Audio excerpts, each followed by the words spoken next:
عرب کے قبیلے اور کفار اور یہودی اور یورپ اور برطانیہ یہ سب ایک جٹ ہو کر خلافت عثمانیہ کو ہر طریقے سے برباد کرنے میں لگ گئے تھے، اور بالآخر عربوں نے اپنی آخرت کو بیچ کر مغرب کی غلامی خرید لی، جس کا خمیازہ آج بھی مسلمانوں کی نسلیں بھگت رہی ہے۔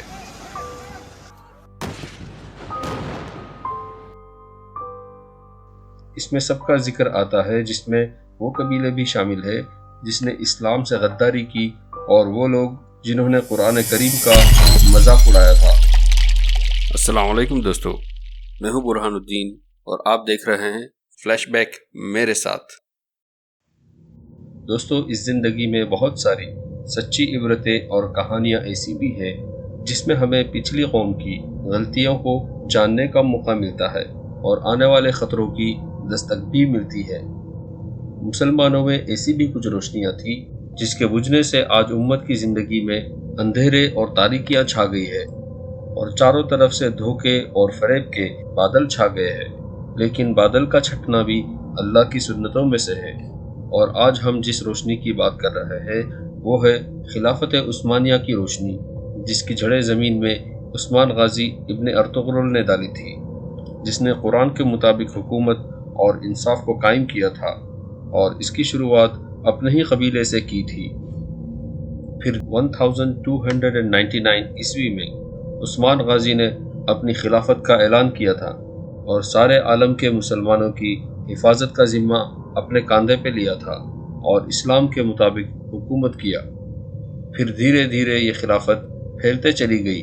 اور اس میں الجزائر، لبنان، مصر، سعودی عرب، یمن، کویت، ایران اور عراق اور اردن اور اسرائیل اور فلسطین اور شام اور ترکی اور بلغاریہ اور آرمینیا بھی شامل تھا، یعنی کہ یہ ایک عظیم ریاست بن چکی تھی۔ اور ان علاقوں میں موجود سارے روم کے قلعے اور بستیاں جنگ کر کے عثمان غازی نے اپنے قبضے میں کر لیا تھا، تاکہ وہاں پہ انصاف اور عدل قائم کر سکے۔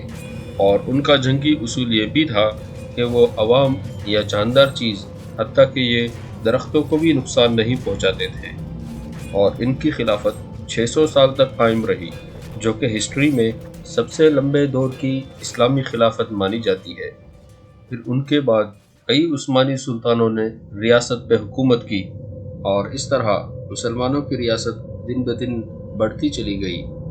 یہاں تک کہ سلطان سلیمان کے خلافت کے دور میں مسلم امت دنیا کی سب سے بڑی اور سپر پاور طاقت بن چکی تھی، اور یہ بات نے پورے یورپ کو خوف زدہ کر دیا تھا۔ یہاں تک آتا ہے کہ یورپ کی کشتیاں بھی سفر کے دوران لٹیروں کو چکمہ دینے کے لیے ترکی کا جھنڈا لگا کر سفر کیا کرتی تھی، کیونکہ اس وقت کسی کی بھی ہمت نہیں تھی کہ وہ مسلمانوں کی طرف آنکھ بھی اٹھا کے دیکھ سکے۔ لیکن وقت گزرنے کے ساتھ ساتھ حالات بھی بدلتے گئے، اور پھر سلطان سلیمان اور ان کے بیٹے سلطان سلیم ثانی دونوں کے انتقال کے 200 سال بعد خلافت عثمانیہ کمزور ہونا شروع ہو گئی۔ اس میں لوٹ مار اور بدکاریاں اور بے حیائیاں اور یہاں تک کہ بغاوت کی تحریکیں بھی شروع ہونے لگی، جس سے خلافت اپنی ہیبت کھونے لگی، اور اسی دوران دھیرے دھیرے صلیبی جنگیں بھی شروع ہونے لگی، یہاں تک کہ سلطان عبدالحمید ثانی کے خلافت کا دور آ گیا، جو کہ خلافت عثمانیہ کے 34ویں اور آخری با اختیار سلطان رہے، کیونکہ ان کے بعد کے آنے والے سلطان یورپ کے ہاتھ کی کٹ پتلیاں بن کے رہ گئے تھے، اور سلطان عبدالحمید ثانی نے جب تخت سنبھالا تب تک خلافت عثمانیہ کافی کمزور اور پسماندہ ہو چکی تھی، لیکن یہ سب کے باوجود انہوں نے سلطنت عثمانیہ کو دوبارہ سے مضبوط ریاست بنا لیا تھا۔ لیکن ان کی حکومت کے آخری دور میں زیادہ تر میڈیا کو خریدا گیا اور سلطان کے نام کو الگ الگ شکلوں میں بدنام کیا گیا، اور اسی دوران ایک بڑی جماعت نے بغاوت بھی شروع کر دی، جس میں اکثر وہ لوگ شامل تھے جن کو سلطان عبدالحمید نے تعلیم حاصل کرنے کے لیے یورپ بھیجا تھا۔ لیکن وہی ہوا جو آج تک ہوتا آیا ہے، یورپ میں ان کو پڑھائی تو اچھی مل گئی، لیکن اس کے ساتھ ساتھ ان کے اسلام کے بارے میں نظریات کافی حد تک بدل چکے تھے، اور یہ بغاوت تیزی سے بڑھتی گئی، یہاں تک کہ ریاست میں موجود غداری اور بغاوت کی سوچ رکھنے والے بھی شامل ہو گئے۔ اور اس وقت دشمنوں کی تعداد بھی کافی حد تک بڑھ چکی تھی، جس کے نتیجے میں آخر سلطان عبدالحمید کی 25 سالہ حکومت میں درار پڑنا شروع ہو گیا، اور سب سے پہلا جھٹکا